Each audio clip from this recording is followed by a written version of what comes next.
welcome back to the channel, Outdoors with Unc, and today we're going to be talking about the North Jetty and how to fish for salmon. There are two different types of salmon here.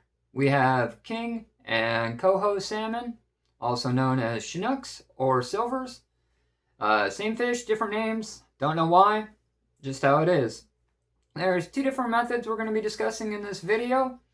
Just a simple bobber anchovy, and an even simpler how to just pitch a spinner, what spinners are working, what the fish are biting on down there, and how to get it all rigged up.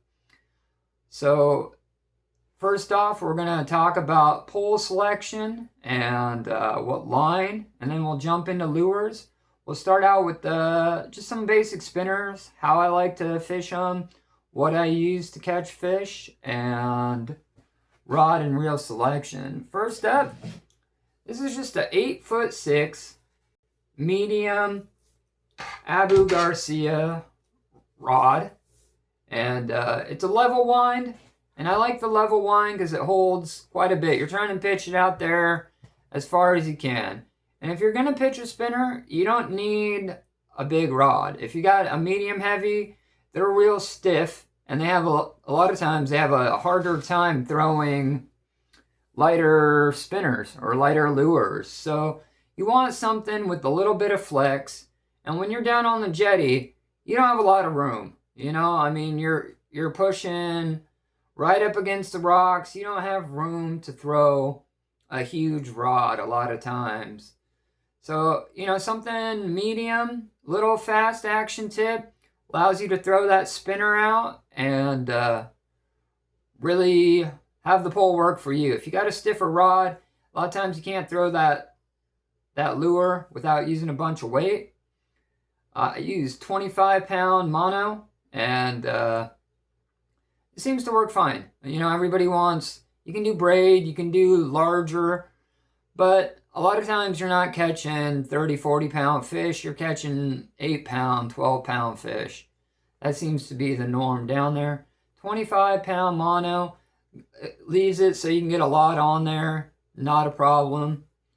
All right, let's jump into lure selection. This is definitely the go-to lure down on the jetty. It's what I like throwing the most. And it is just a Mepps Flying Sea. They come in all kinds of colors. Chartreuse is this one. Silver blade. That's not the one I like the best. I prefer something along these lines, which is 7/8, a little bit of weight to it. It's kind of worn out because they're well used, but this color with the blue blade and the pink, this has landed 6 fish this season already. And if you're fishing the North Jetty, you can run a treble hook. But when you get them, they all come with barbs, and you got to go barbless down at the jetty. So, I mean, all you got to do is you can use your treble, reach in there, and just pinch them barbs down. Shouldn't be a problem, but if you're down there and you're running a treble, you're going to get checked by the gamey every time. They're going to look at you. Doesn't matter if you pinch them or not. You got to make sure you're going to get stopped. They're going to look, and they're going to think you didn't pinch your hooks. So running a treble will get you more attention. If you do pinch them, they can't say much, but they're going to look. They're going to look and check every time. They won't write you a ticket as long as you pinch them. Another lure that I use quite frequently is a blue fox. I've got, see, and that's a single hook there, barbless, and I've never been stopped at the gamey. If you're running a single hook, they don't usually check you, but if you got that treble on, like I said, they'll stop and check you out. But blue foxes, number 5, you can go a little smaller if you want. They come in all sizes and shapes, and you know, these were, when I first started out, these were my go-to. I'd throw these things all day long, got lots of fish, and they work great. Whatever color, most people are running something blue and pink, seems to be, But I like to switch it up, do the chartreuse, tiger, whatever your favorite, whatever you feel confident in. That's the key. If you feel confident in your lure, they just seem to work better. It's like it's transported down your line into your gear. There's thousands of different spinners. I'm just going to go ahead and go over a couple of my favorites. What I throw, what I've caught fish on before. And next up on that list is a wobbler or a spoon. This particular one is an egg cluster. And it doesn't spin, but it works. I've gotten pretty good sized fish on this. It works and the reason why you can want to switch up your lure occasionally is you're working different levels of the water table. That blue fox will usually drop down 10 to 12 feet without weight. The flying C usually rides pretty close, 6 to 8. And if you got a wobbler, you're buzzing along the top. You're just wobbling along the top, unless you add weight to it. Then you can change it up. But the more weight you add, the less likely your lure is going to work correctly. All these lures are designed specifically not to use there's ways to get around it, but adding weight always changes the action on your lure. So keep that in mind. Well, I think that pretty much, okay. We'll throw one more honorable mention. If you're targeting kings or Chinooks, you can't go wrong with a quick fish. This is just a Spintrex quick fish. This thing's an antique, but this thing will catch Chinook. This works at a little different level of the water table, typically a little bit lower where those kings. So quick fish, you don't see people throwing them down there, but they do catch fish from time to time, specifically Chinook. Always check and make sure Chinook or kings are in season. Next, we're going to go with the bobber anchovy route, and I'll show you how to rig. This is a very popular method and for this, I use a little bit of a stiffer pole. You're going to have some weight on here, and this is a 9'9", medium heavy, stiffer than the pole you would use to pitch the spinners. But let's go ahead and show you guys how to rig this up. So what you're going to need first,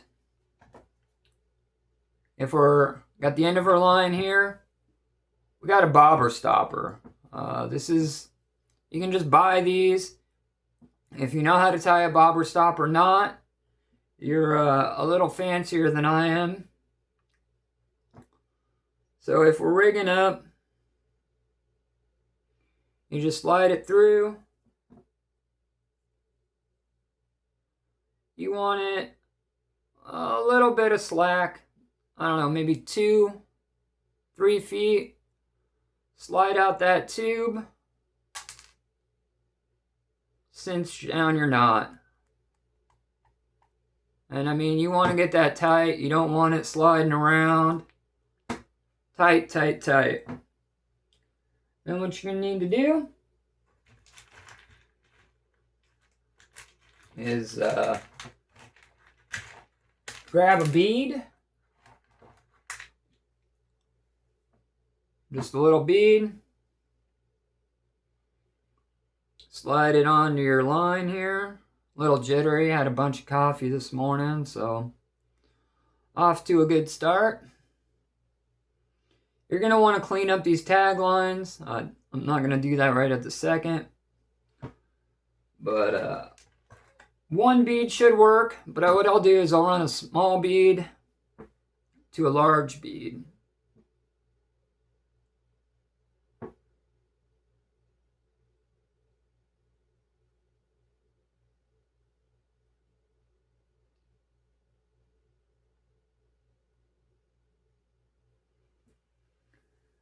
Alright, so you got your bobber stopper to your beads.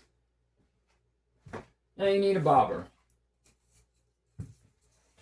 These come in all shapes, sizes. You can spend $30 to get a fancy green one. For me, $3, foam. You can see that thing a mile away. Works fine. So we'll go bobber. Run this through. Makes me sound like a pirate, right? We'll run them through.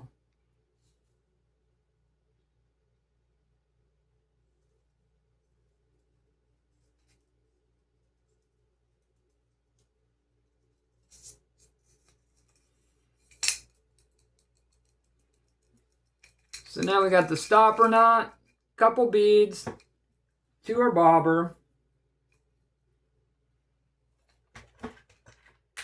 Now we're gonna add a little weight. You can do a 2-3 ounce. I prefer the bananas. I mean, this is what I do. This happens to be a 3. A little bit of weight so we can throw it out there.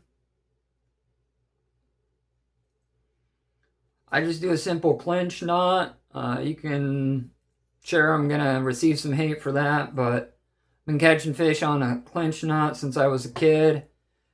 Never let me down yet. So clinch knot is what you can tie whatever improved or overhand or some fancy, whatever you want, right? So now, this is what you got. There's probably, 2-3 feet of play there. You got your stopper knot, couple beads to your bobber, to your 2 to 3 ounce banana weight. Now, you need it's called a mooching rig. You can tie your own, but I'm lazy, so I buy them. What this is, and you always use no barb down on the Columbia. And I buy them pre-made. And all this is, there's 2 different types. There's fixed mooching rigs, and then there is sliding mooching rigs. And either will work.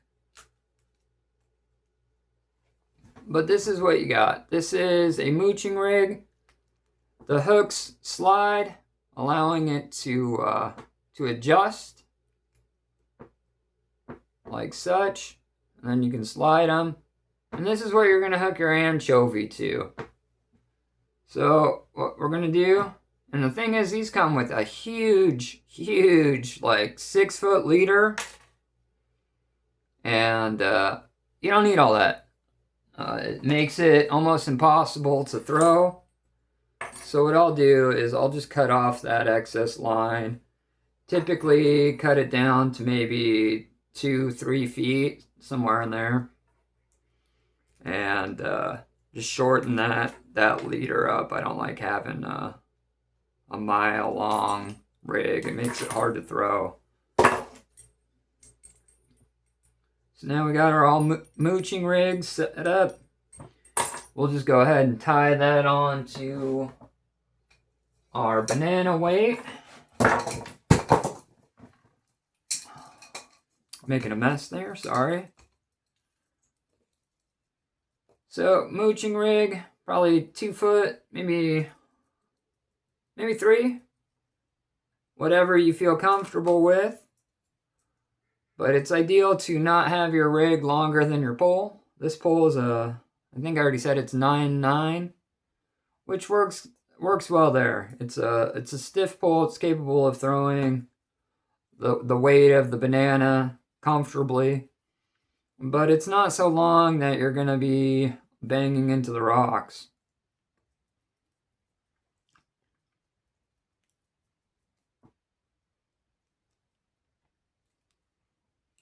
So that's what you got.